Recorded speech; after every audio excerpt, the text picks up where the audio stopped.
레위기의 말씀입니다. 레위기 우리 4장 13절에서 21절까지의 말씀. 제가 가진 성경으로 구약성경 150쪽의 말씀, 레위기 4장 13절에서 21절까지 말씀 제가 봉독해 올립니다. 만일 이스라엘 온 회중이 여호와의 계명 중 하나라도 부지 중에 범하여 허물이 있으나 스스로 깨닫지 못하다가 그 범한 죄를 깨달으면 회중은 수송아지를 속죄제로 드릴지니 그것을 회막 앞으로 끌어다가 회중의 장로들이 여호와 앞에서 그 수송아지 머리에 안수하고 그것을 여호와 앞에서 잡을 것이요 기름 부음을 받은 제사장은 그 수송아지의 피를 가지고 회막에 들어가서 그 제사장이 손가락으로 그 피를 찍어 여호와 앞 휘장 앞에 7번 뿌릴 것이며 또 그 피로 회막 안 여호와 앞에 있는 제단 뿔들에 바르고 그 피 전부는 회막 문 앞 번제단 밑에 쏟을 것이며 그것의 기름은 다 떼어 제단 위에서 불사르되 그 송아지를 속죄제의 수송아지에게 한 것 같이 할지며 제사장이 그것으로 회중을 위하여 속죄한즉 그들이 사함을 받으리라. 그는 그 수송아지를 진영 밖으로 가져다가 첫번 수송아지를 사름같이 불사를지니 이는 회중의 속죄제니라. 아멘. 오늘 이 말씀 가지고 깨닫기 전에도 죄는 있었다. 깨닫기 전에도 죄는 있었다라는 제목으로 함께 말씀을 나누기를 원합니다. 우리가 베레스 우사 이렇게 얘기했을 때 어떻게 하면 하나님께서 바로 그냥 이렇게 어떻게 보면 하나님의 언약궤가 소달구지에서 떨어지는 것을 보고 손을 딱 댔자마자 바로 하나님께서 죽게 하셨죠. 다음에 기회가 또는 또 다른 기회가 또 이런 잘못을 깨닫게 할 때까지 하나님이 참으신 이런 장면은 우리가 베레스 우사의 장면 속에서는 보이지 않아요. 하나님이 우리가 즉각적인 하나님의 벌하심을 보면서 우리는 정말 놀라죠. 어떻게 하나님이 사람이 실수도 할 수도 있고 또 잘못할 수도 있는데 하나님께서 그 잘못을 좀 깨닫게 할 때까지 기다려주거나 아니면 뭐가 잘못됐는지 알지 못하면 그것을 알게 한다든지 이런 하나님의 좀 온유함이 또 오래 참음이 있으면 얼마나 좋을까. 늘 읽으면서 그 본문에 그 부분이 오면 하나님께 늘 아쉬운 마음을 가져요. 어떻게 그렇게 금방 하나님이 사람을 그렇게 죽일 수 있는가 이런 생각을 해보면 정말 우리가 하나님은 너무 다혈질적인 분이 아닌가. 하나님께서 하나님은 폭군 같은 그런 느낌을 갖잖아요. 그래서 감정을 막 주체하지 못하는 이 분노의 감정을 스스로가 절제하지 못하는 것 같은 이런 하나님의 모습들을 보게 되죠. 결론적으로 우리가 생각해 보면 그렇지 않다라고 하는 거예요. 우리가 그 본문은 오늘 본문이 아니기 때문에 그 본문에서 하나님이 의도하는 그런 바가 있기 때문에 그런 부분 속에서 우리는 그 본문을 나중에 보겠지만 오늘 본문에서 보면 이렇게 말씀하거든요. 13절에 보면 만일 이스라엘 온 회중이 여호와의 계명 중 하나라도 부지 중에 이 부지 중에 범하여 라고 되어 있어요. 그러니까 이 부지 중에 지은 죄라고 하는 것은 우리가 여러 가지가 의미 있는데 한 두 가지로 생각해 보면 우리가 틀에 박혀 있어요. 늘 일정한 틀에 박혀서 범하는 죄는 이게 죄인 줄 모릅니다. 우리가 늘 어떤 우리 안에서 어떤 습관 습관이 되어 있고 일정한 어떤 틀을 유지하고 있는 가운데서 계속 반복성을 가지는, 이게 죄라는 것을 깨닫지 못하는 거죠. 그래서 이런 경우에는 이게 죄였나? 아니 이게 잘못이란 말이야? 이거를 모르는 거죠. 그냥 늘 해왔던, 우리가 일반적으로 사회 지도층들이 무리를 일으켰을 때 제일 많이 하는 게 뭐예요? 관례. 이건 기존의 관례였다는 거예요. 근데 법으로 따지면 그게 분명히 잘못된 거거든요. 그래서 이것을, 이런 관례가 있을지라도 문제가 생기고 그것으로 인해서 문제가 계속해서 발생하게 되면 어떻게 해요? 법의 잣대를 가지고 들이미는 거죠. 그러면 아무리 관례라고 해도 이미 그게 죄의, 이 법을 어기는 위법한 사항이 그 안에 있었던 거죠. 근데 관례라는 것 때문에 우리가 넘어갔던 부분들을 죄의 잣대로 보면, 법의 잣대로 보면 죄가 되는 경우가 정말 많아요. 어떻게 보면 지금 우리가 어떤 일정한 그 자기의 삶의 틀, 이것에 의해서 반복적으로 짓는 죄인 줄 모르는 일종의 우리 속에선 습관과 같은 이런 거죠. 일정한 어떤 틀이에요. 또 하나는 뭐 대수롭지 않게 여기는 어떤 간과하였던, 심각하게 생각하지 않고 했던 반복적인 실수, 이런 실수들이 우리 가운데 있을 수 있거든요. 그게 분명히 실수인데 이게 별거 아닌 것처럼 늘 여기기 때문에 간과하고 있는 이런 죄들입니다. 근데 그럴지라도 우리가 어떻게 해요? 소달구지에서 하나님의 언약궤가 떨어지면 저와 여러분 어떻게 하겠어요? 그냥 본능적으로 이 귀한 게 떨어지니까 딱 잡으려고 하지 않겠어요?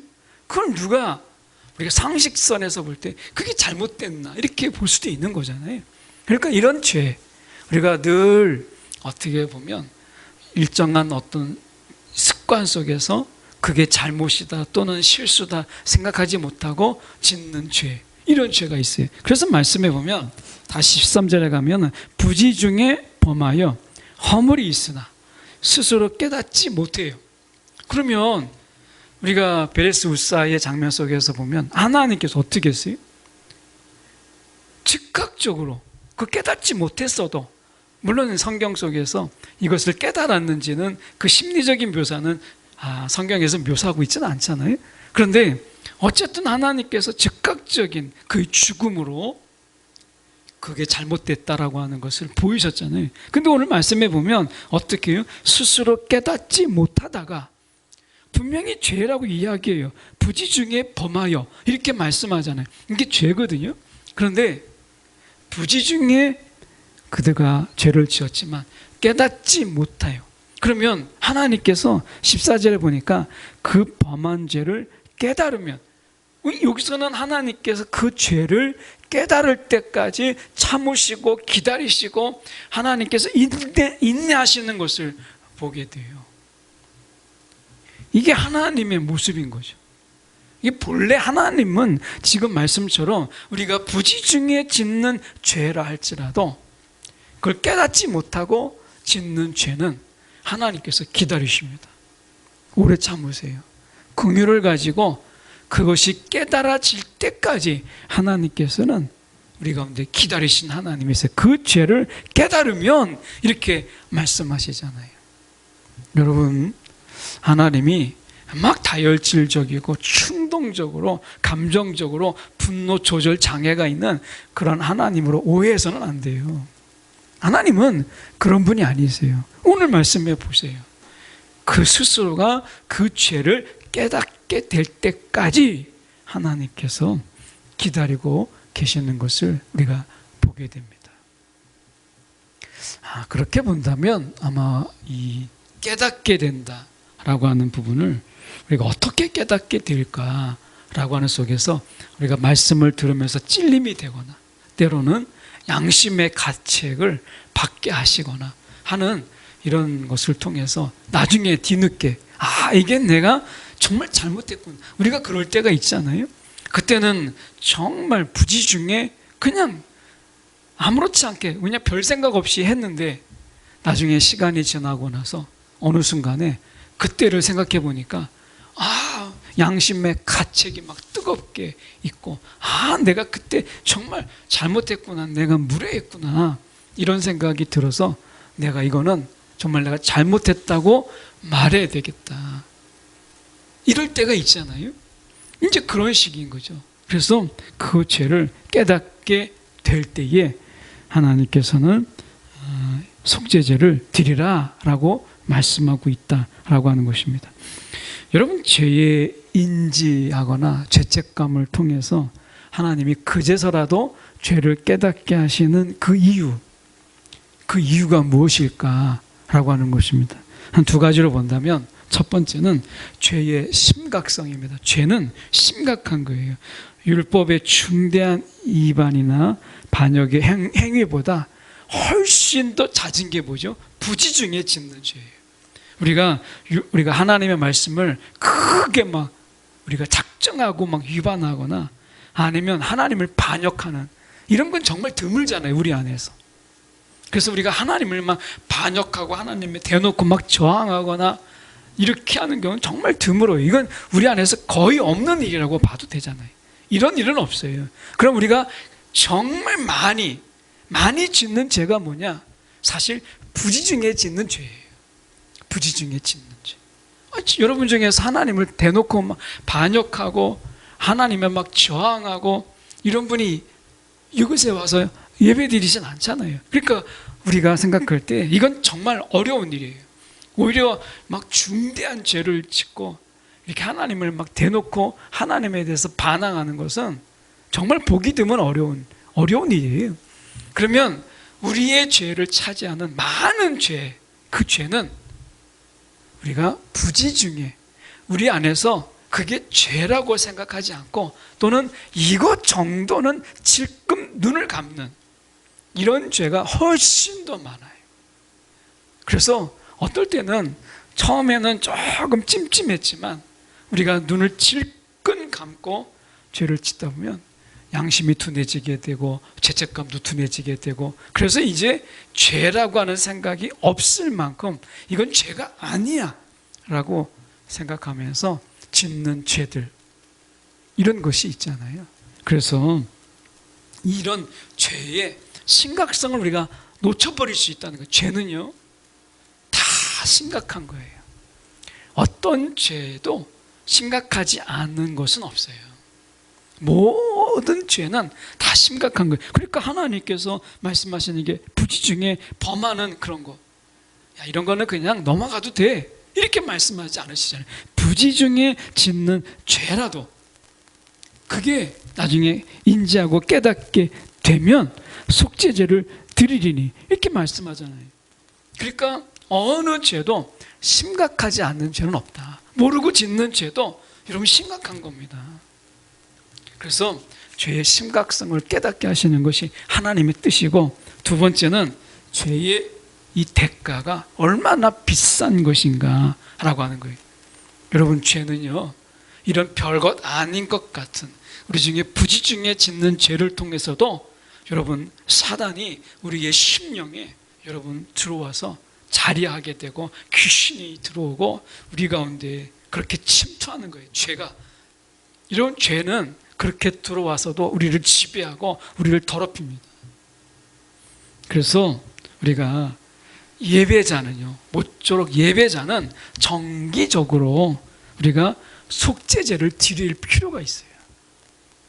정기적으로. 왜냐하면 이거는 우리가 알게 되는 게 아니잖아요. 이거는 깨닫게 되면 많이 늦어지는 거예요. 그래서 이런 부지 중에 짓는 죄로 인해서 죄가 침투되고 우리 안에서 죄의 지배가 있고 이것을 통해서 귀신이 역사하지 않도록 하기 위한 영적인 지혜는 무엇입니까? 정기적으로 우리가 속죄제를 하나님께 드리는 거예요. 속죄제를. 이것이 속죄, 부지 중에 짓는 죄를 우리가 하나님 앞에 고하는, 그리고 그것을 우리가 우리 안에서 꽈리를 타지 않도록 막는 비결인 거예요. 여러분, 그래서 우리가 예배 중에 정기적으로 우리의 죄를 주님 앞에 고백하고 우리가 부지 중에 있는 죄를 성령을 통하여 깨닫게 하여 주시기를. 왜냐하면 성령이 하시는 일은 우리가 죄에 대해서, 심판에 대해서 우리가 깨닫게 하시는 분이시잖아요. 우리는 놓칠진지언정 성령은 그걸 아시는 거죠. 그래서 성령의 도우심이 있어야 우리는 이 부지 중에 짓는 죄를 회개할 수 있어요. 성령은 그것을 도우시는 분이세요. 그래서요, 우리가 정기적으로 하나님 앞에, 하나님, 내가 부지 중에 짓는 죄라도 내가 이 시간 깨닫게 하여 주시옵소서. 내가 부지 중에 짓는 죄라도 하나님 나에게 기억나게 하셔서 내가 죄가 내 속에서 자리하지 않고 이것이 통로가 돼서 귀신이 내 심령에 자리하지 않도록 주님 나를 붙잡아 주옵소서 기도하는 거예요. 정기적으로. 이 정기적으로 하는 말을 우리가 기억하실 필요가 있습니다. 그래서 모든 예배자, 저를 포함해서 여기 있는 모든 분들, 지금 영상 앞에 있는 모든 분들도 마찬가지예요. 우리가 정기적으로 모든 예배자는 이런 부지 중에 짓는 죄를 우리가 있기 때문에 이 부지 중에 짓는 죄를 우리가 속죄하는 속죄제, 우리는 지금은 속죄제를 드리진 않지만 그런 회개에 이런 시간들이 필요한 거예요. 정기적으로. 그래서 우리가 말씀으로 다시 돌아가서 보시면 이렇게 말씀합니다. 오늘 저희가 이 15절에 보면 회중의 장로들이 여호와 앞에서 그 수송아지 머리에 안수하고 우리의 죄가 다 그에게 이제 우리를 대신하는 거잖아요. 그리고 그것을 여호와 앞에서 잡을 것이요. 그리고 보면 16절에 피를 가지고 회막에 들어가서 성막에 들어가서 제사장이 그 피를 찍어 여호와 앞에 휘장 앞에 7번 뿌리고 18절에 회막 안 여호와 앞에 있는 제단 뿔들에 바르고 그 피 전부는 회막 문 앞 번제단 밑에 쏟을 것이며 라고 이야기하는 것입니다. 이것은 우리가 피로써 우리가 정결케 해야 되는 것이죠. 히브리서 9장 22절의 말씀에 보면 이런 말씀이 있습니다. 우리가 율법을 따라 거의 모든 물건이 피로써 정결하게 되나니, 모든 물건이 피로써 정결하게 되나니 피 흘림이 없은즉 사함이 없느니라 라고 말씀하는 거예요. 이 말씀은 인간의 이런 우리가 죄가 결국에는 하나님의 성막이라고 하는, 그리고 하나님의 그 제단이라고 하는 것을 더럽혔다는 거예요. 우리가 부지중에 짓는 죄는 우리가 나 혼자만 더럽혀지는 것이 아니라 우리가 드리는 이 예배를 더럽히는 것이고 함께 드리는 이 예배를 우리가 더럽히는 그런 일이라는 것입니다. 그래서 우리가 이 부지중에 짓는 죄라도 우리가 피를 찍고 피를 뿌리고 피를 쏟고 하는 거예요. 그만큼 죄는요, 성막이라고 하는 하나님의 성막과 그 제단의 도구들까지도 더럽힙니다. 죄는 이렇게 심각한 거예요. 죄는 우리가 하나님의 이 성막을 더럽혔다. 이거 엄청난 사실이잖아요. 그만큼 죄의 파급력이 크다라고 하는 것입니다. 그래서 우리가 다시 히브리서 9장 22절에 보면 모든 물건이 피로써 정결하게 되나니 피 흘림이 없은즉 사함이 없다라고 말씀하잖아요. 베드로전서 1장 2절의 말씀에 보면 이런 말씀이 있습니다. 곧 하나님 아버지의 미리 아심을 따라 성령이 거룩하게 하심으로 순정함과 예수 그리스도의 핏뿌림을 위하여 택하심을 받은 자, 저와 여러분이 어떤 자들이라고요? 예수 그리스도의 핏뿌림을 얻기 위하여 택하심을 받은 자. 그 예수 그리스도의 그 핏뿌림이 없이는 여러분 우리가 사함이 없어요. 우리가 정결해질 수 없고 거룩해질 수가 없어요. 우리가 아무리 막 씻어내고 해도 우리가 목욕을 막 100번 1000번 한다고 해서 우리가 죄에서 깨끗해지는 게 아닙니다. 오직 우리가 깨끗해지는 것은 예수 그리스도의 그 핏뿌림, 그분의 피 흘림이 아니고서는 우리에겐 사함이 없다라고 하는 것을 우리는 정확하게 알아야 되겠죠. 그래서 우리 예배자는 그리스도의 그 핏뿌림을 우리 가운데 있기를 구하고 그분의 피를 의지하여 우리가 주님 앞에 나아가는 것이 필요합니다. 이것은 우리가 그 피만큼, 이 피라고 하는 건 생명이잖아요. 그만큼 우리가 생명을 걸고 우리가 해야 될 게 회개다라고 하는 거예요. 회개는 해도 되고 안 해도 되고 하는 문제가 아니에요. 이 우리의 회개하지 않는 죄로 인해서 우리의 심령뿐만 아니라 우리가 있는 그런 하나님의 신실하시고 거룩한 곳까지 다 더럽히는 거예요. 예, 죄는 그런 거예요. 그래서 예수님께서 우리가 복음서에 보면 중풍병자를 만나죠. 그럴 때 어떻게 합니까? 내 죄가 사하여졌느니라. 그 죄를 먼저 사하시잖아요. 그리고 나서 네 침상을 들고 가라 라고 말씀하시거든요. 죄사함을 먼저 말씀하시는 것을 우리가 보게 돼요. 여러분, 우리가 이 죄라고 하는 것이 우리를 병들게 하고 우리의 육체를 병들게 하고 우리의 영혼을 병들게 하고 우리의 공동체를 병들게 할 뿐만 아니라 이 죄는 하나님의 성막, 하나님의 이 성막의 도구들까지도 더럽히는 무서운 것입니다. 죄라는 게 그런 거예요. 그래서 이 핏뿌림으로, 피를 쏟음으로 정결케 하는 것이 필요한 것이에요. 여러분, 우리가 얼마나 예수 그리스도의 보혈을 의지하여서 날마다 예수 그리스도의 그 보혈로 우리의 심령을 깨끗게 하십니까? 여러분, 이 부지간에, 이 부지불식간에 이런 짓는 이런 죄는 사실은 아주 작은 것으로 우리가 여기기 때문에 이런 부분에 대해서 쉽게 이것을 우리가 회개하기가 참 어려워요. 그래서 말씀에 다시 가서 보시면 우리가 20절에 가서 보시면 그 숫송아지를 속죄제의 숫송아지에게 한 것 같이 할지며 제사장이 그것으로 회중을 위하여 속죄한 즉 그들이 사함을 받으리라 라고 말씀하는 거예요. 그 하나님의 공동체 안에 죄가 그 속에서 영향력, 파급력 있게 우리가 그렇게 되지 않도록 그 죄, 그게 부지불식간에 내가 아직 부지 중에 짓는 죄라도 우리가 하나님께서 그렇게 회개하기를 원하시는 거예요. 근데 다시 14절에 가보서 보십시오. 그 범한 죄를 깨달으면 그 깨닫는 순간 지체하지 아니하고 여러분 우리가 회개하는 것이 필요해요. 성령이 그 죄를 깨닫게 하는 바로 그 순간 우리가 그것을 놓치지 않고 하나님 앞에 우리가 회개하는 것이 정말 필요합니다.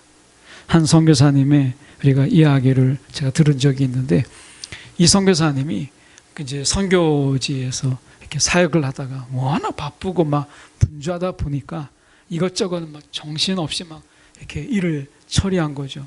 그러다가 한 번은 길을 가는데 이 성령께서 이 미처 지나갔던 부분들, 이 부분들을 깨닫게 하셨는데 자기가 선교하는 그 지역의 이 사람들, 아직 예수 믿지 않는 사람들, 그들이 그 자신을 막 핍박하고 조롱하고 그렇게 했을 때 자기 속마음으로 그들을 무시하고 그들에 대해서 정죄했던 마음들이 막 생각이 나가지고 이분이 가던 길을 멈추고 그 길에서 막 하나님께 회개하고 내가 정말 잘못했습니다 깨닫게 되고 그 즉시로 다시 가던 길을 멈추고 그 자기가 마음속으로 조롱했고 정죄했던 그들을 찾아가서 내가 정말 잘못했다고 막 그들에게 용서를 빌었어요. 근데 놀라운 일이 벌어진 게 무엇이냐면 그렇게 전도하고 예수 믿으라고 그렇게 이야기해도 끔찍도 안 했던 그들이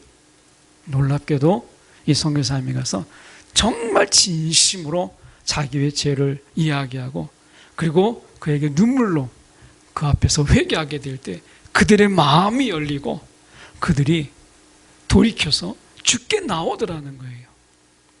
여러분, 우리가 즉각적인 순종에 대해서 많이 이야기하잖아요. 여러분, 그 중에서 회개도 있어요. 성령이 깨닫게 하실 때 여러분 그 죄의 회개를 미루잖아요. 그러면 사단이 온갖 방법으로 우리의 이 회개를 못하게 막습니다. 그래서 뭐 그 정도 가지고 마음이 식어져 버려요. 내가 회개하려고 했던 그 마음도 식어져 버리게 되고 또 바쁜 또 다른 일로 잊혀버리게 만들고, 그래서 죄가 이제 내 속에서 묻혀버리는 거예요. 그런 일들이 일어나기도 합니다.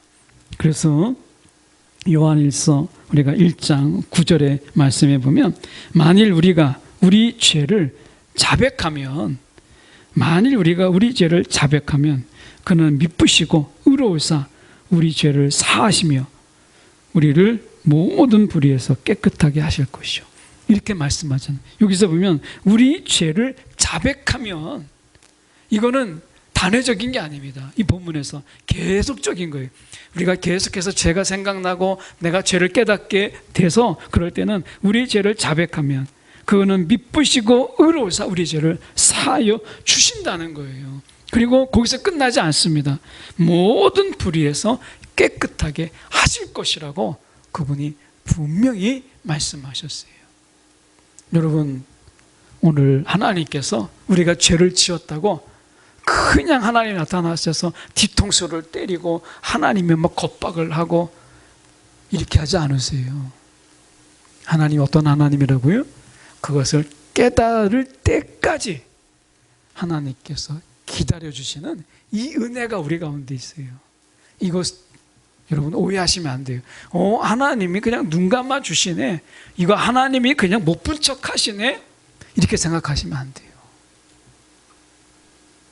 우리 가운데 그래서 죄책감이 생기거나 그것에 대해서 깨닫게 되면, 아, 하나님이 여기까지 기다려 주셨구나, 아, 하나님이 여기까지 참으셨구나, 이런 마음으로 즉각적으로 하나님 앞에 회개하고 하나님 앞에서 우리의 죄를 자백하는 것, 요한일서 9장처럼 우리가 하나님 앞에 자백하면 하나님이 우리를 미쁘시고 의로우신 그분이 우리의 죄를 사하여 주시는 거예요.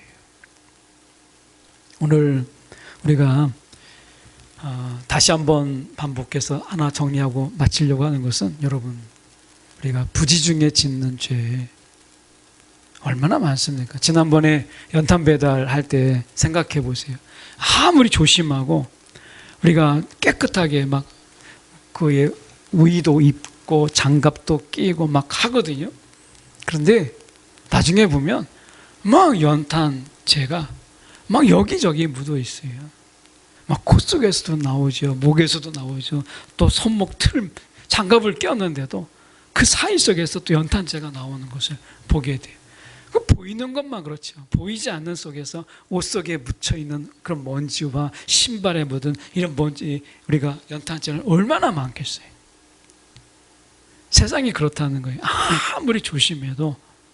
우리가 최근 며칠 동안 이제 초미세먼지, 이런 미세먼지가 굉장히 우리가 농도가 높아서 이제 계속해서 마스크 끼고 막 이런 얘기가 나왔잖아요. 적어도 KF80 이상은 마스크를 끼고 다니십시오, 막 이런 이야기를 계속해서 방송에 나오고 안내 문자가 왔잖아요. 여러분, 눈에 보이지 않는 것 같아도 나중에 보면 우리가 옷 또는 우리의 목덜미 이런 속에서 막 먼지들이, 이제 하루 이틀 지나고 나면 우리가 차를 만져보면 합니다. 그 차 위에 뻘겋게 앉은 그런 먼지, 미세먼지들이 그대로 있어요. 그냥 두껍게도 두껍게 있는 것을 보게 됩니다. 오늘 우리가 부지 중에 짓는 죄, 그 죄라도 하나님이 기다려 주신다. 어느 때까지? 깨닫고 회개할 때까지. 회개함이 없는 죄사함. 오늘 우리가 깨닫고 자백하는 것이 중요해요. 하나님이 우리가 예수 그리스도 안에서 저와 여러분의 죄를 다 사해 주셨지만 하나님이 어떤 걸 원하신다고요? 자백하면, 우리의 죄를 자백하면 이걸 잊어서는 안 돼요. 그래서 우리가 모든 예배자는 정기적으로 하나님 앞에 회개의 시간을 갖는 것이 필요하다라고 하는 것을 오늘 레위기의 속죄제는 말씀하고 있는 거예요. 구약의 속죄제는 없지만 우리에게 회개는 우리 가운데 계속돼요. 그래서 요한일서처럼 우리의 죄를 자백하면이라고 말씀하고 있는 것이죠. 저와 여러분이 우리의 이 죄, 우리 안에서 뽀얗게 우리의 심령에 가라앉지 않도록, 우리의 심령을 두툼하게 가리지 않도록 우리 죄를 주님께 자백하는 저와 여러분이 되기를 간절히 소망합니다. 기도하겠습니다. 이 사랑이 많으신 하나님 아버지, 참으로 감사합니다.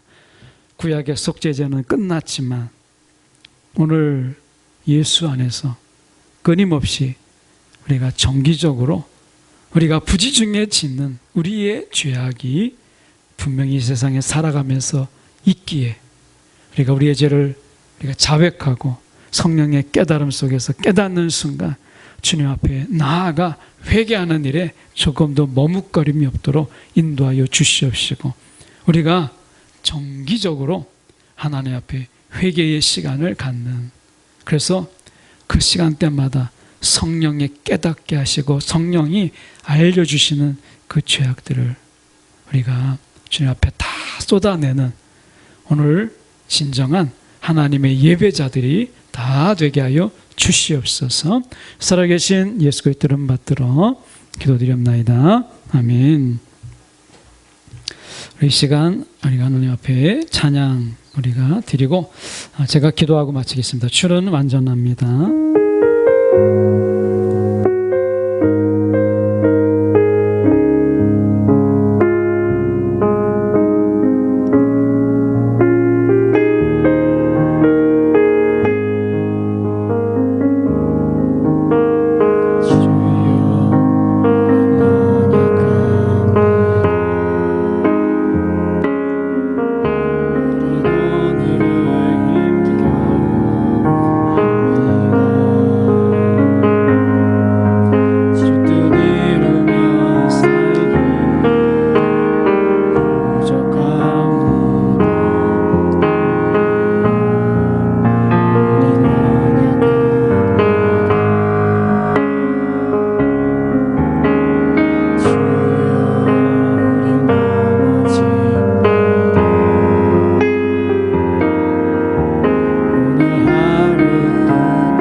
사랑이 많으신 하나님 아버지 참으로 감사합니다. 주는 완전하지만 우리는 연약하고 우리는 넘어집니다. 오늘도 우리가 힘겨워할 뿐만 아니라 늘 주 뜻대로 살기에 부족함만을 우리는 경험하며 살아갑니다.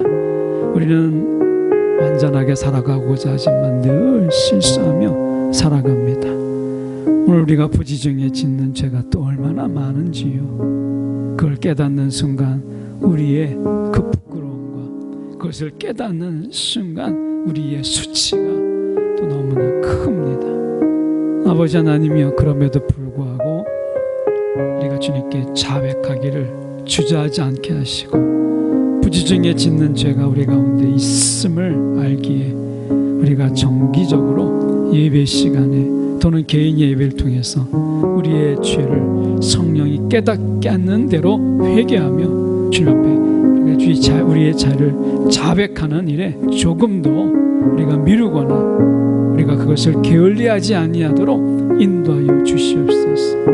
부지중에 짓는 죄라도 얼마나 심각한 것인지를 우리가 깨닫게 하여 주셔서 사단에게 작은 통로로도 우리가 허락하지 않게 하시고, 죄의 그 영향력 속에 죄에게 어떤 기회도 주지 않는 그러한 삶을 우리가 살아가도록 주여, 오늘도 주님께서 깨닫게 하는 순간 때마다 우리의 죄를 우리가 주님 앞에 고하기를 주님 게으르지 아니하도록, 주저하지 아니하도록 인도하여 주시옵소서. 오늘도 주님의 인도함 속에서 주님 안에서 깨끗한 마음으로 거룩한 심령으로 살아가는, 주님을 따라가는 우리 한 사람 한 사람 다 되게 하여 주시옵소서. 돌아가는 발걸음 가운데 함께 하시고 주님께서 동행하사 이 밤 주님으로 인하여 평안한 밤 되게 하여 주시옵소서. 살아계신 예수 그리스도 이름 받들어 기도드리옵나이다. 아멘.